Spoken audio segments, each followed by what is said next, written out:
पूरा इलाका है जहां पे करगिल की बात हो, द्रास की या बाल्टिक की, एक तरीके से रिप्रेजेंटेटिव प्रतीकात्मक वीडियो है कि किस प्रकार की चोटियां वहां पे मौजूद है। और इन इलाकों पे जब सर्दियों की बात होती है तो वहां पर -50 तक टेम्परेचर चला जाता है। ऐसे में सर्दियों के समय में इन इलाकों को खाली कर दिया जाता था, जिसमें टाइगर हिल या तमाम इस प्रकार के द्रास जैसे इलाके हुआ करते थे।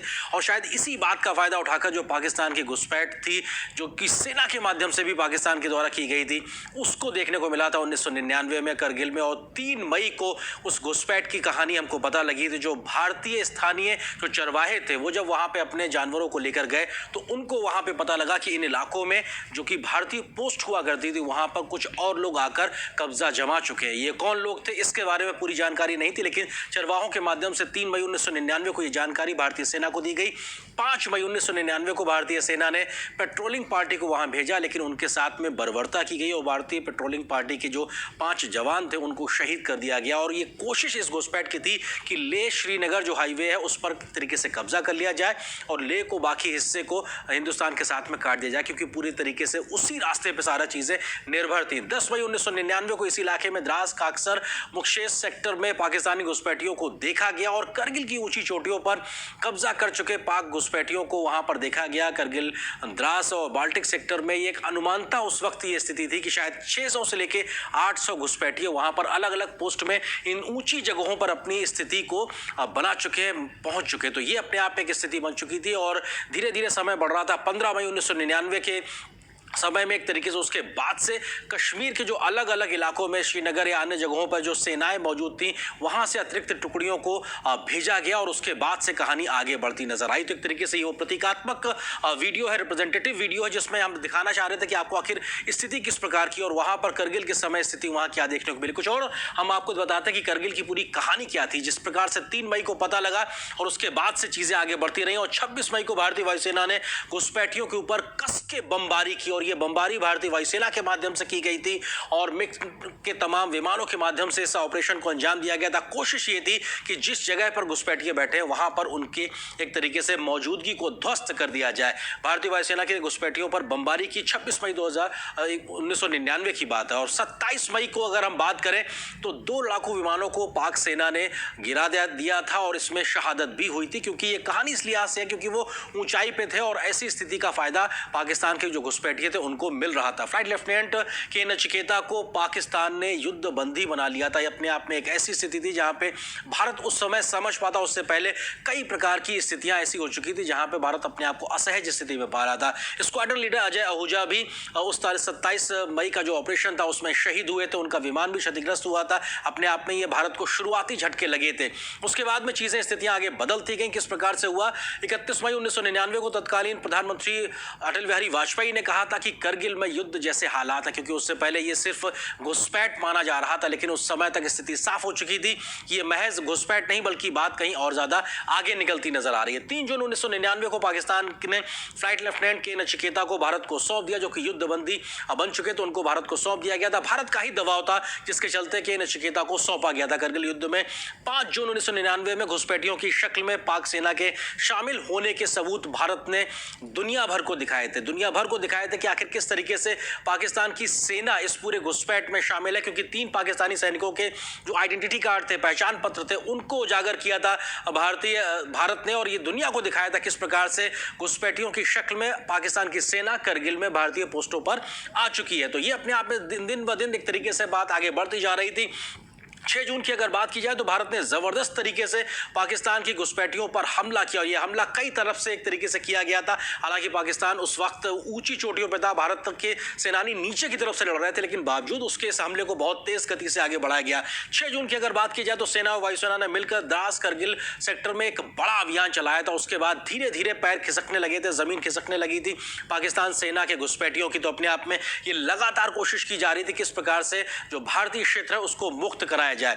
9 जून की अगर बात की जाए तो बाल्टिक सेक्टर में भारतीय सेना ने 2 चोटियों को एक प्रकार से फिर से हासिल कर लिया था। वो ऐसी चोटियां थी जिन पर पहले पाकिस्तानी ने कब्जा कर रखा था, वहां पर भारत ने उन चोटियों को वापस किया था, क्योंकि ये बेहद अहम थी रणनीतिक लिहाज से। ये ऊंचाई वाले इलाके थे, यहां से तमाम क्षेत्रों की निगरानी हो सकती थी और यहां से अपने इलाके को सुरक्षित भी रखा जा सकता था। ये बेहद अहम इलाके थे। इसी तरीके से 11 जून की अगर बात की जाए तो भारत ने पाकिस्तान सेना प्रमुख मुशर्रफ के घुसपैठ के प्लान में शामिल होने के जो सबूत थे वो सार्वजनिक किए थे, क्योंकि उससे पहले पाकिस्तान की सरकार हो चाहे पाकिस्तान की आर्मी हो, वो लगातार मना कर रहे थे कि उनका इस घुसपैठ से कोई लेना देना नहीं है। लेकिन एक पूरी बातचीत इंटरसेप्ट करके ये भारत ने दुनिया के सामने रख दी थी कि आखिर कैसे परवेज मुशर्रफ खुद इस पूरी प्लानिंग के पीछे मौजूद है। करगिल युद्ध की अगर बात की जाए तो 13 जून को भारतीय सेना ने द्रास सेक्टर में तोलोलिंग चोटी पर फिर से अपना कब्जा कर लिया था।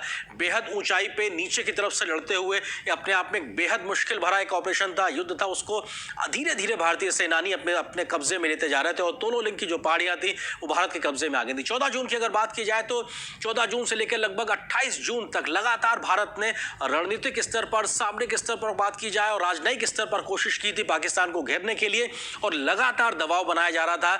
दुनिया भर से भारत के माध्यम से कोशिश की जा रही थी और उसका असर भी देखने को मिला था, क्योंकि पाकिस्तान के ऊपर लगातार अंतर्राष्ट्रीय स्तर का दबाव बढ़ता जा रहा था, क्योंकि वो एक्सपोज हो चुका था न सिर्फ भारत की नज़र में बल्कि दुनिया की नज़र में कि उसकी जो ये हिमाकत है उसने सही नहीं किया है और उसको ये महंगी पड़ने वाली है। अंतर्राष्ट्रीय दबाव लगातार बन रहा था, चाहे अमेरिका जैसे देशों या तमाम अन्य देशों की बात की जाए। 29 जून को टाइगर हिल के पास की 2 महत्वपूर्ण चोटियों पर भारत ने कब्जा कर लिया था, क्योंकि मेन टाइगर हिल एक बहुत इंपॉर्टेंट एक अपने आप में हाइट सी चोटी थी। उसके बगल की 2 पहाड़ियों पर भारतीय सेनानियों ने कब्जा कर लिया था। उसके बाद 4 जुलाई को भारतीय सेना ने टाइगर हिल पर कब्जा किया। ये वही तस्वीर है जो टाइगर हिल के कब्जे के समय भारतीय जो जाबाज थे उन्होंने तिरंगा फहराकर एक तरीके से दिखाया था कि हाँ आखिर अब हम यहाँ पहुंच गए और हमने इसको कब्जे में अपने ले लिया है। लगभग 11 घंटे की लगातार लड़ाई चली थी। जब टाइगर हिल से नीचे की ओर से ऊपर सैनिक जा रहे थे, उस वक्त इस लड़ाई को 11 घंटे तक लगातार लड़ने के बाद में टाइगर हिल पर भारतीय सेनानियों ने कब्जा किया था, अपने शौर्य की एक गाथा लिखते हुए। भारतीय सेना ने द्रास सेक्टर पर कब्जा किया। हम 5 जुलाई की बात कर रहे हैं। लगभग पूरा द्रास सेक्टर जो कि एक तरीके से रणनीतिक रूप से बहुत इंपॉर्टेंट है, उस पर भारत का फिर से कब्जा हो गया था। 5 जुलाई 1999 का हम जिक्र कर रहे हैं। उसके अलावा 7 जुलाई की अगर बात की जाए तो बाल्टिक सेक्टर में जोवर पहाड़ी जो कि अपने आप में बड़ा रणनीतिक महत्व है, उस पर भी भारतीयों ने फिर से कब्जा कर लिया है। ऐसे तमाम इलाके धीरे धीरे लगातार भारत के पास आते जा रहे थे जो पहले उनके हाथ से निकल चुके थे। इस ऑपरेशन इसके अलावा एक और ऑपरेशन में कैप्टन विक्रम बत्रा की शहादत हुई थी। विक्रम बत्रा वही थे जिन्होंने कहा था कि ये दिल मांगे मोर, अपने आप में और देश के लिए जज्बा और जो है अपने आप में एक अनोखी मिसाल पेश करके गए थे।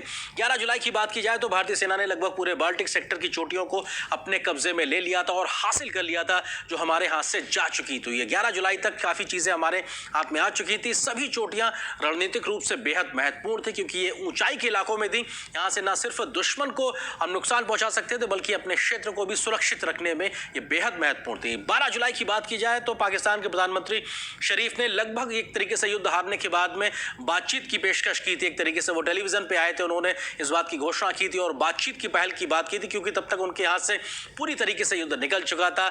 14 जुलाई की अगर बात की जाए 1999 में तो भारतीय सेना ने पाकिस्तान की सेना को पूरी तरीके से भारतीय क्षेत्र से खदेड़ दिया था। एक तरीके से भारत ने अपने सारे इलाकों को वापस ले लिया था। उस वक्त के प्रधानमंत्री अटल बिहारी वाजपेयी ने ऑपरेशन विजय की एक तरीके से सफलता की घोषणा की थी। 14 जुलाई की बात है, लेकिन उसके बाद भी लगातार भारतीय जाबाजों ने, भारतीय सेना ने लगातार एक तरीके से अपने आप को वहां पे अग्रेसिव तरीके से रखा और 26 जुलाई को यानी कि आज ही के दिन जिसकी 21वीं वर्षीय आज हम मना रहे हैं, भारत ने करगिल युद्ध जीतने की घोषणा कर दी थी।